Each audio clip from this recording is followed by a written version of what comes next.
Agora, no tópico 3, nós vamos estudar algumas reações específicas dos alcínios. Nesse caso, agora, a adição de haletos de hidrogênio e de halogênio. Bom, na presença de um mol equivalente de HBr, nós podemos ter uma reação interrompida na primeira adição de HBr.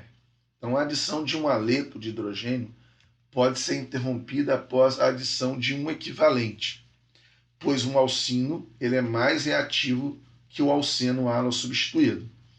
Então, se eu tiver um equivalente do alcino, ou seja, um mol do alcino e um mol do HBr, você pode ter apenas uma adição de HBr e a reação ser interrompida aqui.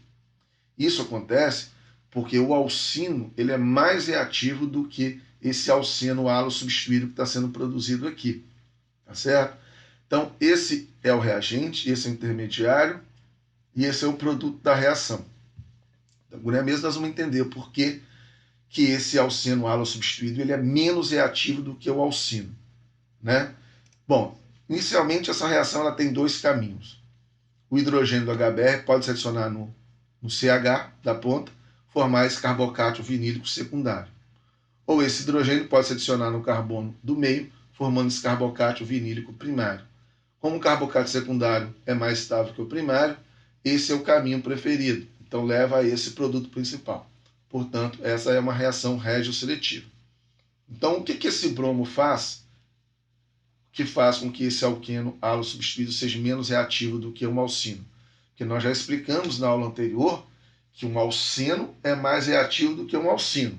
Mas, se você tiver um alceno com um halogênio ligado nesse carbono da dupla, ele vai ser menos reativo. Bom, esse átomo de bromo, ele é um halogênio e todo halogênio é um átomo bastante eletronegativo.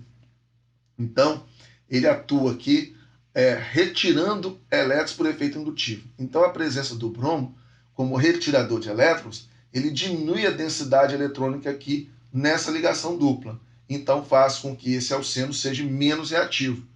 Então, se esse produto é menos reativo que o reagente, se você colocar 1 para 1, esse reagente vai reagir até acabar.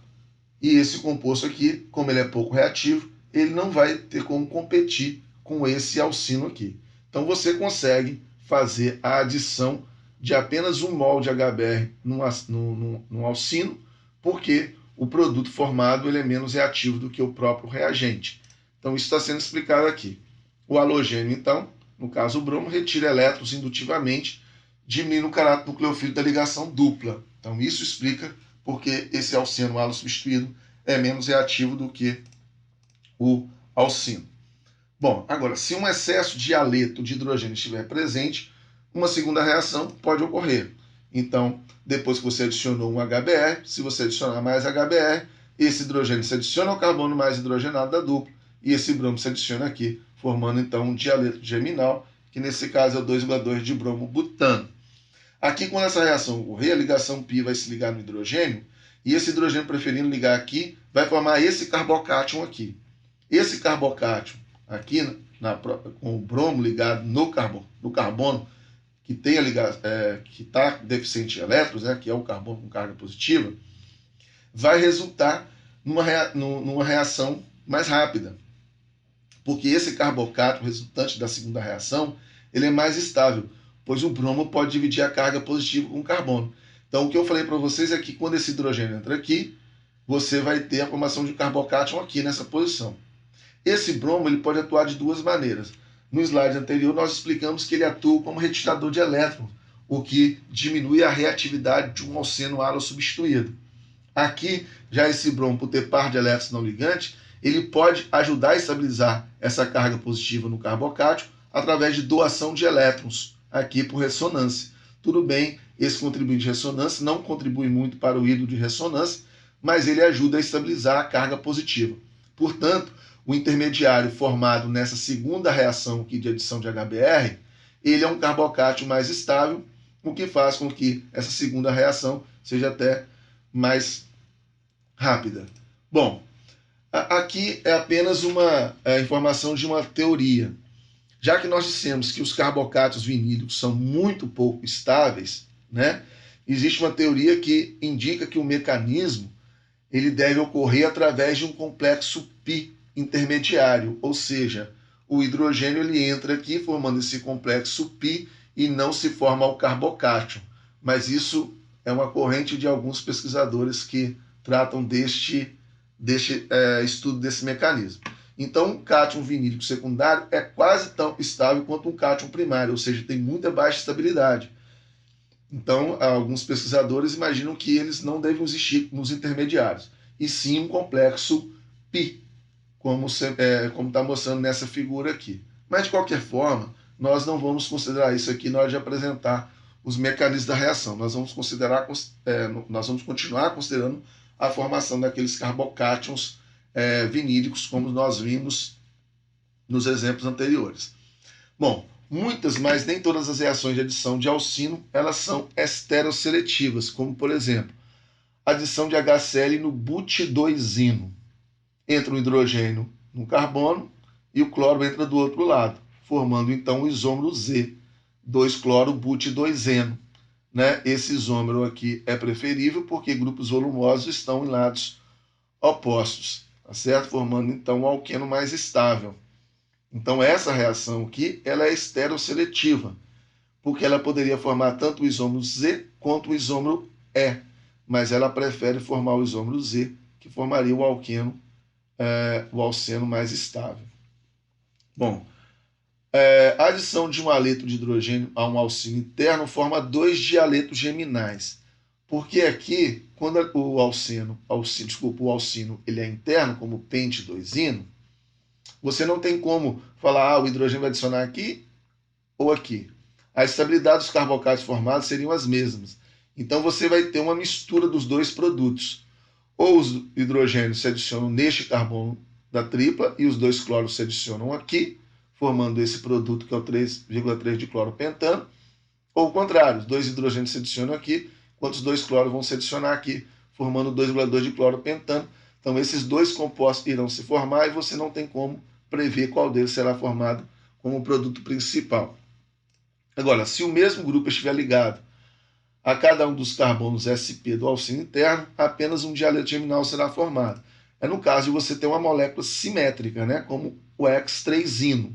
Aqui tanto faz você representar os hidrogênios ligando aqui neste carbono ou neste, você vai ter sempre o mesmo produto, que é o 3,3 de bromo-hexano. No caso de o alcino interno não ser simétrico, você vai ter dois produtos. Caso o seu alcino interno seja simétrico, você vai ter apenas um único produto. Bom, a adição de peróxido causa o mesmo efeito na adição de HBr, tanto a um alcino quanto a um alceno, como nós vimos nas reações do capítulo 4, a adição de HBr na presença de peróxido, que é uma adição anti-Markovnikov, uma adição importante. Então, também esse efeito você vai perceber que na adição de HBr a um alcino na presença de peróxido. Então, aqui o HBr vai se ligar na ligação tripla, se na presença de peróxido, esse hidrogênio vai preferir se ligar ao carbono menos hidrogenado e o bromo ao carbono mais hidrogenado. Lembrando que quando tem peróxido, a reação, o mecanismo ocorre via radicais. E no caso aqui, o eletrófilo da reação é o Br radical, o bromo radical. Então, o eletrófilo da reação, ele se liga ao carbono mais hidrogenado. Por isso que o bromo se liga no carbono da extremidade, enquanto o hidrogênio no do meio. Então, o mecanismo para lembrar aqui a parte de início e de propagação está mostrado, né? Você usa o peróxido, essa ligação simples entre oxigênio ela quebra muito facilmente. Então, você representa apenas um elétron, olha a ponta da seta aqui, indicando apenas um elétron migrando para cá e um elétron para cá. Então, você tem uma cisão homolítica dessa ligação entre oxigênio, formando, então, esses dois radicais alcóxidos. Esses radicais alcóxidos muito reativos vão reagir com HBr, então um elétron vem para cá, e um elétron dessa ligação entre hidrogênio e bromo vem para cá para formar um álcool, enquanto outro elétron vem para cá formando o bromo radical. Então esse bromo radical é que é o eletrófilo.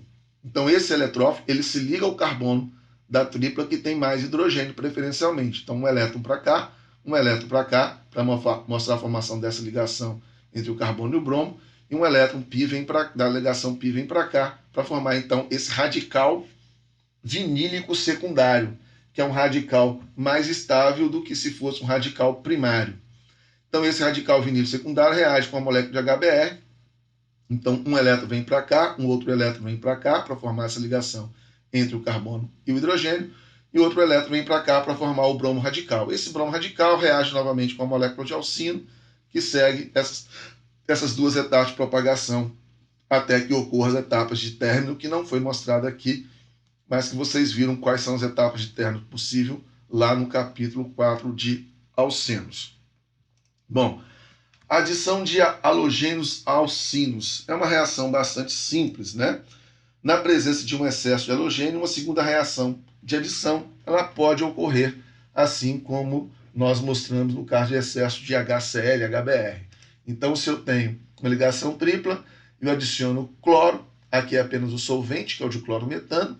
Então, na primeira adição, entre um cloro de um lado e um cloro do outro, você forma um isômero trans, né? Porque o mecanismo da reação que nós vimos lá no capítulo 4 de adição de halogênio mostra isso, que eles têm que entrar em lados opostos, e quando você vai adicionar o segundo equivalente de cloro, entra um do lado e um do outro. Então você tem aqui um tetrahaloalcano, né?